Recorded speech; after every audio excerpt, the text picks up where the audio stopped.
if I were to go sequence, essentially, I think to me, one of the key issues is one of ideology or the larger vision.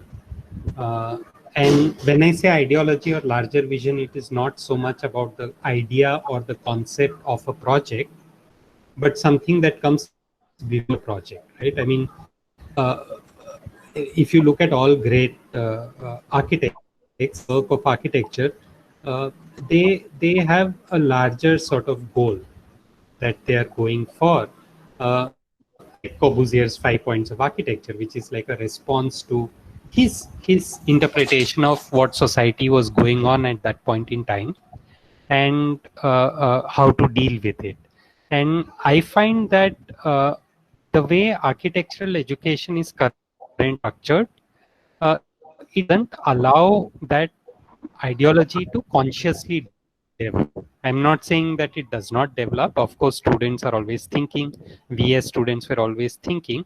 But I think the very fact you have 10 semesters and therefore you have 10 studios, and that each studio is a independent journey with a different teacher, and as a student you want to explore different things in different studios because of maybe the program is, or maybe what the teacher believes in. And so we don't get the space in the curriculum to talk about personal journey or personal beliefs which come before the project. So maybe it happens when you're doing history courses and maybe you're thinking about it, but I'm not so sure that that happens either, because history courses don't talk so much about theory but history. So I'm wondering, in practice, where does one find this space for the larger question outside the project? No, I think this is a massive gap. I think it's almost like the Apple. People didn't know that they needed Apple. So I think you have asked a question where people don't even know that this was a question. This is supposed to be a question they need to ask themselves. That what is the position they take in society? What is the general school of thought that they want to impart from when they look at working or living their entire life. So it's not just about leading your professional life. I would say I would go one step back and say, what is the way to lead your life? And we say you have to almost design your career, you have to almost design your life. So if you start taking a strong position in the world, what are your ideals? What do you want to make as an impact? What do you want to have a belief system in? I think that then translates into the kind of architecture you want to align to, the architectural vocabulary you might want, the kind of philosophies that you need to deal with, which are relevant today and which kind of touch you. And I think unless you have that position clear in your head as your own inquiry, as your own identity, I think it's going to be very tough for you to be able to consistently evolve as an architect.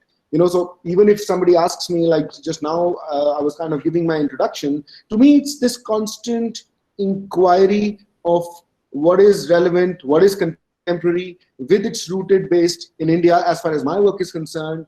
But other than that, I would love to explore the world, because I believe it's this one big platform for all of us, and it's a beautiful place. So I think one has to really anchor during your own practice to this whole positioning that you take as an individual or as a design practice at large in this world, and then be able to address a project.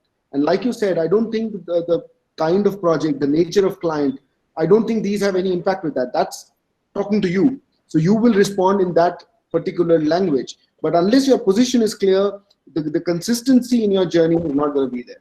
So I really hope that practices in India, practices or individuals can start figuring or understanding their inquiry and their position. And it's not about limiting yourself to a kind of architect and a kind of form. It's way deeper and way more fundamental. Right. And like I was saying, just like in education, because you're moving from studio to studio, the development of this or your personal position doesn't come in the foreground. If at all, it is in the background. And I also think similarly, once you start practicing, you're just moving from project to project, and or maybe the rational requirements of running a practice also take over. So that this question really bugs me, that where is the space that a person has? Is it in education or in practice? Where do we get that space to consciously ask that question? Obviously, this is not something that you will develop overnight, right? So at the same time, we are not saying that this is like a lesson, like one lecture you get on decision making, but Right. this has to be a constant search, right? Yeah, but I think I would only say that it can actually be instigated. So I went through a lot of Socratic reading recently in my whole search and a pedagogical model that I'm kind of working with. But I think if you start looking at interesting readings, if you start understanding the positioning of different architects in different times, maybe that's a way to start planting that seed of thought in people, that what is the positioning they need to take. And that's when, so I definitely feel you can be coached towards thinking such things, and then of course your position evolves, like you said. But unfortunately, schools and practices do not bring in this kind of an ecosystem or an environment that could kind of evoke such conversations. So I think that's why the model we want to kind of bring together must question the status quo, must try to put that person, an individual, into the center of the conversation, and then ask him the uncomfortable questions of what positioning would he like to take. And that can only be done once you give examples and explain. So I think this aspect is so critical to begin with, and I think, but it can be nurtured. So I think it's time to start igniting that, and that's probably one of the first things one should do in the program. Right.